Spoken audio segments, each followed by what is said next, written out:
அண்ணா சீரியலில் இன்றைக்கி என்ன நடக்க போகுதுன்னு ஒரு குட்டி ப்ரோமோவை பார்க்கலாம். வாங்க வீடியோக்குள்ளே போகலாம். சண்முகம் பரணி ஒரு பிளான் போட்டுட்டு சவுந்தரபாண்டி வீட்டுக்கு போகிறாங்க. அதாவது வைஜெயந்திக்கிட்ட நான் கேட்குற கேள்வியெல்லாம் இந்த பேப்பரில் எழுதி வச்சுருக்கேன், நீ ஒரு தடவை படித்து பாரு முத்துப்பாண்டின்னு கொடுக்குறாங்க. முத்துப்பாண்டி இல்லை நான் என்ன வைக்கலா, அந்த பேப்பரை நீயே வச்சுக்கோ, எனக்கு வேண்டாங்கிறாங்க. சரி நீ உனக்கு நேரம் இருக்கும்போது படித்து பாரு, வேண்டான்னு சொல்லாதேன்னு பரணி அந்த பேப்பரை அந்த இடத்துக்கு வைக்கிறாங்க. அப்போ சவுந்தரபாண்டி இதை பார்த்துட்டு இருந்துட்டு, அடடா அந்த பேப்பரில் அப்படி என்ன தான் இருக்கும், அதை உடனே நம்ம பார்த்தாகணும்னு போய் பார்க்குறாங்க. பார்க்கும்போது வைஜெயந்திக்கிட்ட கேள்வி கேட்குற மாதிரி எழுதி வச்சுருக்குறாங்க. ஓ, வைஜெயந்தி மேடத்தை என்னென்ன கேள்வி கேட்கலான்னு எழுதியிருக்காங்களா, இந்த பேப்பரை நம்ம வைஜெயந்தி மேடத்துக்கு அனுப்பி வச்சோம்னா அவங்கக்கிட்ட ஒரு நல்ல பேர் வாங்கிக்கலாங்க்கா அப்படின்னு பாண்டியம்மா கிட்ட சொல்கிறாங்க. பாண்டியம்மாவும் அப்படின்னா அதை சுருட்டுங்கிறாங்க. அந்த பேப்பரை யாருக்கும் தெரியாமல் சவுந்தரபாண்டி எடுத்துகிட்டு போய் அதை ஃபோன் மூலமாக ஃபோட்டோ எடுத்து உடனே வைஜெயந்திக்கு அனுப்பிட்டு வைஜெயந்திக்கு ஃபோன் பண்ணுறாங்க. மேடம், நாளைக்கு அந்த வெறும்பைய சண்முகம் உங்களை கோர்ட்டில் நிற்க வச்சு கேள்வி கேட்க போகிறானா, அந்த கேள்வியெல்லாம் இதோ இந்த பேப்பரில் எழுதி அனுப்பியிருக்கான் பாருங்க அப்படிங்கிறாங்க. வைஜெயந்தி சவுந்தரபாண்டியை, பரவாயில்ல சவுந்தரபாண்டி, நீங்கள் எனக்கு ஒரு நல்ல காரியம் தான் பண்ணியிருக்கீங்க, சரி ஃபோனை வைங்க, நான் என் வக்கீலை வச்சு பேசிக்கிறேன்னு சொல்லிட்டு வைஜெயந்தி உடனே சிவனாண்டியை வர சொல்கிறாங்க. சிவனாண்டியை வர சொல்லி இங்கே பார்த்தீங்களா எந்தெந்த மாதிரியெல்லாம் என்கிட்ட கேள்வி கேட்குறக்கு ப்ரிப்பேர் பண்ணி வச்சுருக்கான் பாருங்கிறாங்க. சிவனாண்டி அதை படித்து பார்த்துட்டு, அடே அப்பா இவன் சாதாரண பொட்டி கிடக்காருன்னு தான் நான் நினச்சேன், ஆனால் வக்கீலையே மிஞ்சுற அளவுக்கு இவன் கேள்வி கேட்க எப்படி தயார் பண்ணி வச்சுருக்கான் பாருங்க. ஆனால் என் பேரை கேட்டாவே அந்த கோர்ட்டில் தெரிச்சு ஓடுவாங்க வக்கீல் கூட்டம். ஆனால் இவன் என்னடான்னா எனக்கு எதிராக நின்று வாதாடிக்கிட்டு இருக்கானா, இவனை நான் உண்டு இல்லைன்னு பண்ண போகிறேன் பாருங்கள். நாளைக்கு நான் கேட்குற கேள்வியில் கீழே கிழிச்சு அவன் துண்டக்கணன் துணியை கணன் ஓட போகிறான் பாருங்கங்கிறாங்க சிவனாண்டி. சரிங்க சார், அப்போ அவன் கேட்குற கேள்விக்கு நான் ஏற்கனவே பதிலெல்லாம் ரெடியாக தான் வச்சுருக்கேன், நாளைக்கு அவன் என்கிட்ட என்ன கேள்வி கேட்டாலும் சரி அதுக்கு சரியான பதிலடி கொடுத்து அவனை தோக்க வைக்க போகிறேங்கிறாங்க வைஜெயந்தி. ஆமாம் மேடம், ஏதோ நல்ல வேலை இந்த விஷயத்தை சவுந்தரபாண்டி சொன்னதுனால நம்மளுக்கு ரொம்ப நல்லதாக போச்சுங்கிறாங்க. சரி சார் நீங்கள் கிளம்புங்க, காலையில் நேரமே கோர்ட்டில் பார்த்துக்கலான்னு சொல்லி அனுப்பி வைக்கிறாங்க. சிவனாண்டியும் திருப்தியாக வராரு. அடுத்த நாள் காலையில் சிவனாண்டி கோர்ட்டில் கேட்குறாங்க. ஆமாம் வைஜெயந்தி மேடத்துக்கிட்ட என்ன விசாரிக்க போகிறீங்கன்னு கேட்குறாங்க. நான் ஒன்றும் வைஜெயந்தியை கேட்குறதா சொல்லவே இல்லையே சார் அப்படின்னு சண்முகம் சொன்னதும் அப்படியே தூக்கி வாரி போடுது சிவனாண்டிக்கு. என்னது நீங்கள் வைஜெயந்தியை கேட்குறதா தானே சொன்னீங்கிறாங்க. இல்லையே நான் சொல்லவே இல்லையே, அப்படி யார் உங்ககிட்ட சொன்னால், நான் ஏற்கனவே முடிவு பண்ணி வச்சு இந்த விஷயந்தான், ஆனால் நான் யார்கிட்ட விசாரிக்கிறேன்னு உங்ககிட்ட சொல்ல வேண்டிய அவசியம் இல்லைங்கிறாங்க. இல்லை எதிர்கட்சி வக்கீல்கிட்ட நீங்கள் சொல்லியே ஆகணுங்கிறாங்க. சரி அப்போ சொல்லலை, இப்போ சொல்கிறேன்னு கேட்டுக்கோங்க, வைஜெயந்திக்கு பக்கத்தில் உட்காந்துருக்கானே அவங்க மகன் கௌதமு தான் நான் விசாரிக்க போகிறேங்கிறாங்க. இல்லை அது எனக்கு தெரியாமல் நீங்கள் விசாரிக்கக்கூடாது, இப்போ அவங்கள விசாரணை பண்ணவும் கூடாதுன்னு சொல்லிடுறாங்க சிவனாண்டி. இதை கேட்ட ஜட்ஜம்மா, என்ன சிவனாண்டி பேசிகிட்டு இருக்கீங்க, கோர்ட்டு ரூல்ஸ் எல்லாம் சண்முகத்துக்கு தெரிய வாய்ப்பில்லை, அவர் இப்போ என்ன சொல்கிறாரோ அதன்படி நீங்கள் கேளுங்க, அவர் தான் ஏதோ ஒரு உண்மையை நிரூபிக்கிறேன்னு சொல்லிட்டு இருக்காருல, அது என்ன தான் அப்படி நிரூபிக்க போகிறாங்கன்னு நம்மளும் பார்ப்போம், கொஞ்சம் அமைதியாக இருங்கன்னு சொன்னதுக்கப்புறம் சிவனாண்டி பொட்டி பம்பா அடங்கி உட்கார்றாரு. சண்முகம் கௌதமை விட்னஸ் கொண்டு கூப்பிடுறாங்க. கௌதம் அம்மா என்னமா பண்ணட்டும் அப்படின்னு வைஜெயந்தி கிட்ட ஐடியா கேட்குறாங்க. டே எது கேட்டாலும் தெரியாதுன்னு சொல்லி மலுப்பு இருங்கிறாங்க. வைஜெயந்தி சொன்ன மாதிரியே கௌதமும் சரிங்கிற ஒரு தைரியத்தோடு வந்து அந்த கூண்டில் நிற்கிறாங்க. அப்போ சண்முகம் கேட்குறாங்க, வாங்க கௌதம் நீங்கள் தானுங்கிறாங்க. ஆமாம் நான் தான் கௌதம்ங்கிறாங்க. இந்த ஃபோட்டோவில் இருக்கிற 3 பேர் உங்களுக்கு தெரியுமான்னு கேட்குறாங்க. அதை பார்த்த கௌதம் அதிர்ச்சி அடைகிறாங்க. ஐயோ இவனுங்களை எதுக்காக இப்போ கேட்குறான் அப்படின்ட்டு. இல்லை எனக்கு யாருன்னே தெரியாதுன்னு சொல்கிறாங்க. எதிரும் பதிருமா பேசிகிட்டு இருக்காங்க. இதை பார்த்த நீதிபதி, என்ன சண்முகம் இது, கௌதமோட ஃப்ரெண்ட்ஸுங்களுக்கு இந்த கொலைக்கு என்ன இருக்குது, எதுக்காக இவங்களெல்லாம் தெரியுமான்னு கேட்டுட்டு இருக்கிறீங்கன்னு கேட்கும்போது, கௌதமோட முக்கியமான ஃப்ரெண்ட்ஸுங்க இவங்க, ஒரு ஆதாரமாக தான் நான் கொண்டு வந்திருக்கேன், இவங்க மூலமாக இன்னும் சில உண்மைகள் எல்லாம் தெரிய வரப்போகுதுன்னு சொல்கிறாங்க சண்முகம். இதை கேட்ட நீதிபதி, சரி இடைவேளைக்கு அப்புறம் பேசிக்கலாம் அப்படின்னு சொல்லிட்டு நீதிமன்றம் கலையுது. அப்போ கௌதம் வந்ததும் வைஜெயந்தி கிட்ட சொல்கிறாங்க, ஐயோ அம்மா என்னம்மா இது, உங்களை கேள்வி கேட்குறேன்னு சொல்லிட்டு இப்போ என்ன கேள்வி கேட்டுட்டு இருக்கான், அவன் கேட்குற கேள்வி எனக்கு ஒன்றுமே புரியல, என்னோட ஃப்ரெண்ட்ஸுங்களை பற்றி கேட்குறானே, தெரியுன்னு சொல்ல முடியல தெரியாதுன்னு சொல்ல முடியல, இவன் வில்லங்கமாக கேட்குறானா இல்லை வினையாக கேட்குறானா எனக்கு எதுவுமே புரியலையம்மா, நான் என்ன பதில் சொல்லட்டுங்கிறாங்க. டேய் தெரிஞ்சதை தெரியாதுன்னு சொல்லு, தெரியாத விஷயங்களை தெரிஞ்சதால் காட்டிக்காது, அவனை சுத்த விட்டு தலையும் தெரியாமல் வாழும் தெரியாமல் ஓட விடணுண்டாங்கிறாங்க வைஜெயந்தி. சரிம்மா நீங்கள் சொல்கிற மாதிரி நான் செஞ்சிடறேங்கிறாங்க கௌதம். அங்கே சவுந்தரபாண்டியும் பாண்டியம்மாவும் வர்றாங்க. அவங்கள போட்டு காய்ச்சி எடுக்கிறாங்க வைஜெயந்தி. என்ன சவுந்தரபாண்டி இது, என்ன விளையாடுறீங்களா, எனக்கு ஒரு பேப்பர் அனுப்பி இந்த கேள்வியெல்லாம் தான் அந்த விரும்பை உங்களை கேட்க போகிறான், நீங்கள் ஏற்கனவே ரெடி பண்ணி வச்சுக்கோங்கன்னு சொல்லி அனுப்புனீங்க, நானும் அந்த கேள்விக்கு விடிய பதில் தேடி வச்சுருந்தேன், ஆனால் இப்போ என்னடான்னு பார்த்தா என் மகனை எல்லாம் கூண்டில் நிறுத்தி கேள்வி மேலே கேள்வி கேட்டுட்டு இருக்கிறான், நீங்கள் என்னையே சுத்த விடுறீங்களா இல்லை உங்கள் மருமகனுக்கு நீங்கள் சப்போர்ட் பண்ணுறீங்களான்னு கேட்குறாங்க வைஜெயந்தி. ஓ மேடம் அவனை எனக்கு மருமகன்னு சொல்லாதீங்க, அப்படியே என் உடம்பெல்லாம் கம்பளி பூச்சி விடுற மாதிரி இருக்குது தெரியுமாங்கிறாங்க.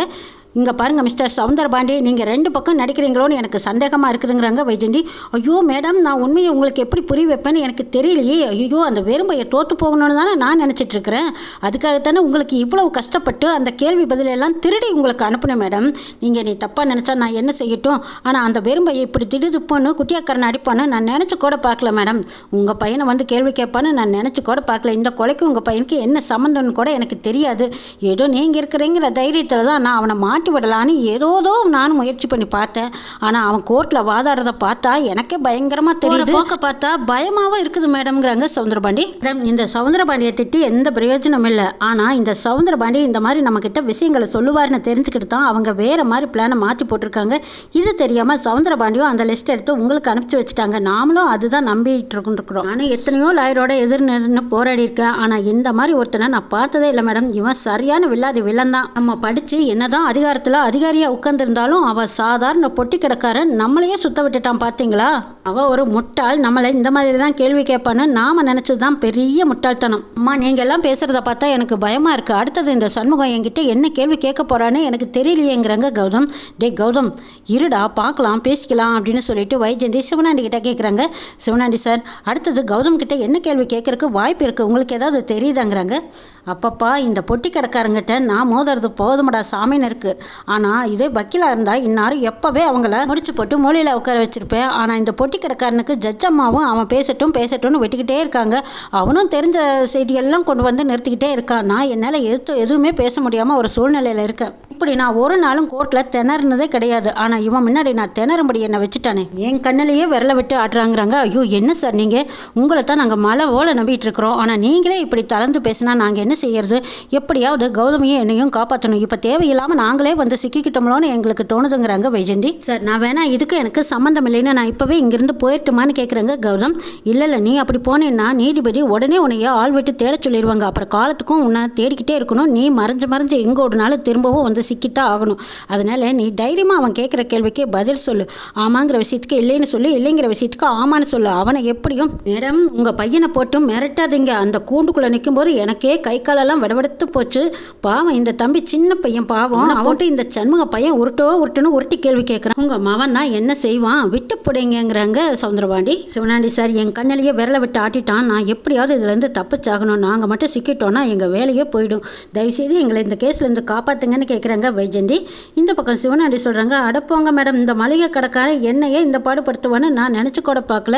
இப்போ அவன் முன்னாடி நான் தோத்துட்டேன்னா இவ்வளோ வருஷமாக நான் அனுபவப்பட்ட அனுபவத்துக்கே அர்த்தம் இல்லாமல் போயிடும். எனக்கே கேவலமாக இருக்குங்கிறாங்க. இப்போ எனக்கு சண்முகத்தை பார்க்குறக்கே பயமாக இருக்குது. அடுத்தது என்ன கேள்வி கேட்க போகிறோனோ அதுக்கு சரியான பதில் சொல்லலைன்னா கோர்ட்டே நம்மளை பார்த்து கை கொட்டி சிரிக்க மேடம்.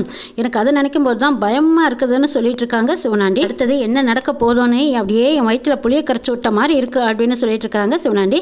இங்கே பார்த்தா சண்முகம் தைரியமாக பரணி கிட்ட சொல்கிறாங்க, என்ன பரணி, அடுத்தது நம்ம யாரை விசாரிக்க போகிறோங்கிறாங்க. டேய், கௌதமோட ஃப்ரெண்ட்ஸுங்களை தான் விசாரிக்க போகிறோம். அவங்களையும் கூட்டிகிட்டு வந்திருக்காங்க, வா அவங்கக்கிட்ட போய் பேசி பார்க்கலான்னு பரணி சண்முகம் 2 பேரும் வெளியில் வராங்க. காருக்கு வெளியில் வீரா நிற்கிறாங்க. அப்பா, என்னம்மா வெயில், ஒரே உருக்கமாக இருக்குது. உட்காரவும் முடியல, நிழலும் இல்லை. என்னதான் செய்யறது? வேகாத வெயிலில் நிற்க வேண்டியது நம்ம கொடுமையாக இருக்குது அப்படின்னு பேசிகிட்டு இருக்கும்போது அப்போ டொட்டுன்னு சத்தம் கேட்குது. கதவை திறந்து பார்க்குறாங்க வீரா. கௌதமோட ஃப்ரெண்டுங்க 3 பேர்த்தையும் காருக்குள்ளே உட்கார வச்சுருக்காங்க. என்னடா உங்களுக்கு என்னடா வேணும்னு கேட்குறாங்க. மேடம், ஒரே வேக்காடாக இருக்குது, வெளியில் விட்டிங்கன்னா கொஞ்சம் நேரம் காற்றோடு நிற்போங்கிறாங்க. ஆமாம்மா, நாங்கள் ஏசியில் நிற்கிறோம், உங்களை வேக்காடாக வச்சுருக்கோம். டேய் பேசாமல் உட்காருங்கடா, இங்கே நாங்களே வெயிலில் காஞ்சி கிடக்குறோம். உனக்கு அவது நிழல் இருக்குது, நிழல் உட்காந்துக்கிறக்க உனக்கு கஷ்டமாக இருக்கா?